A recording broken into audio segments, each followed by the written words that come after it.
Capcom is a very weird company sometimes. They give a shit sometimes, and other times they don't really give a shit.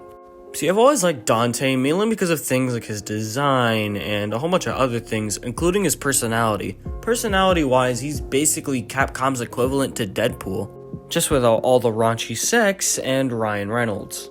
Plus, Dante has a cool design and story to him, so hey, he fits a bunch of boats for me. Devil May Cry is a huge hidden gem when it comes down to games, and it's super fun, the character designs are cool as well, and along with the moves. But I guess don't people like it because it's not as hard as Dark Souls or whatever the fuck, like, oh, this game isn't as hard as the Rocks of Hell, so it must be bad. Like, shut the fuck up. Oh, and some people use that as a valid critique, by the way. God, Dark Souls did terrible damage to gaming. That's a fucking joke, by the way, in case any Dark Souls nerds want to fucking fight me in the comments. But back on topic, Devil May Cry is one of those hidden gems that not much people actually know about, and it's actually sad because the games are fun as shit. But then we get to DMC Devil May Cry, and it's just made because Capcom didn't really give a shit. All I have to say about this game is that gameplay-wise, it's not that bad, but the writing is fucking terrible, and same goes for Dante in this game. So let's get into the abomination that is DMC Dante.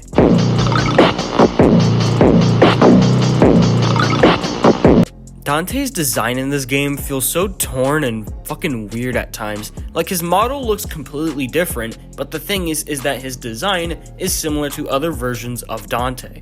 So he's basically stuck playing twofer because his model and personality is made for one character, like the personality is made for one character, and the design is clearly made for another. Basically, he's stuck between two characters, and I know a lot of people like to rag on Marvel for over-design, extra lines make me scared, hashtag Twitter moment, but at least I know what fucking design it's made for. Like, I could look at a fucking MCU Spider-Man costume or MCU Sentry costume and be like, yeah, that's made for that character, but no, this version of Dante's design is clearly not made for him. Like, I wouldn't say it's bad, but I mean, it's not really that good, and, well, I mean, speaking of fucking bad, let's get into his personality. Yeah, basically, his personality is just sour Netflix edgelord, trying to be funny. Now, don't get me wrong, characters like this can actually be fun and exciting to listen to at times.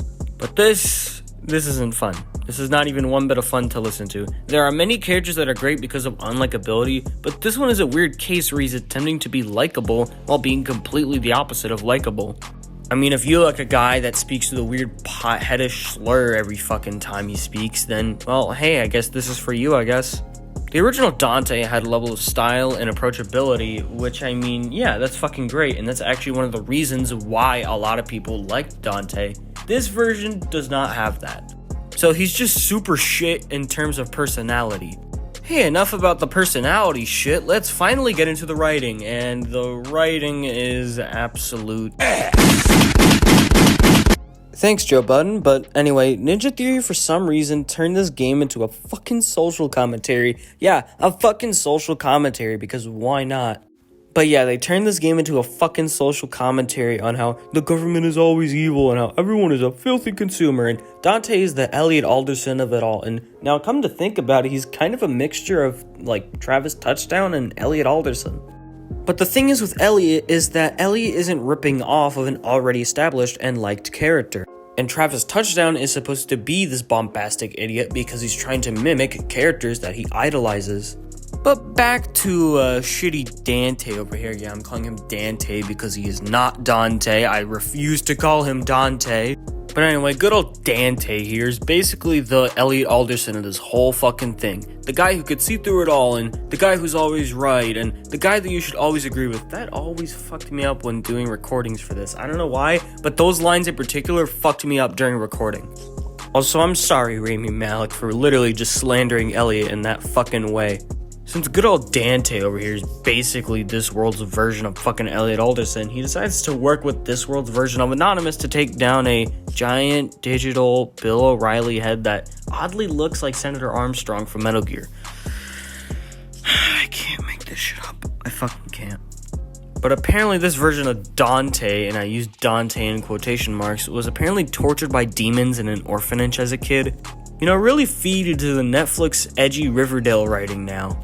But since this version of Dante was tortured, again, Dante in quotation marks, wouldn't it make more sense for him to be a tortured soul rather than a punk Netflix douche?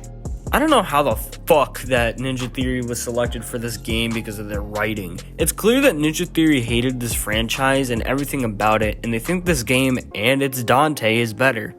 It's a shame that this game actually has some good overshadowed things to it. Some areas actually look pretty good, and like I said, the gameplay isn't that intolerable.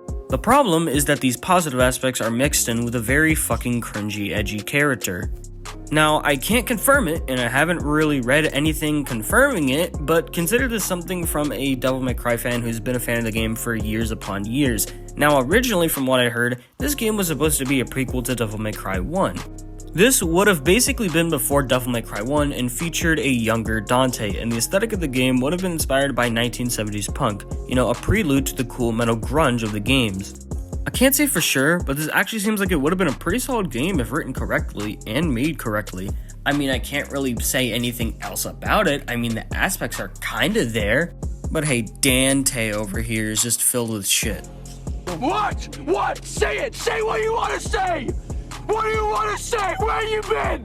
I just want to say thank you guys for making 2022 an absolute, not really absolute good year for my channel, but a somewhat good year for my channel.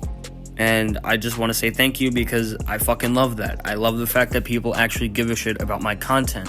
Hopefully 2023 is actually going to be a good year or probably better year for my channel than 2022. But I just wanted to say thank you, so yeah. And also, in conclusion, DMC Dante sucks and Capcom Dante better.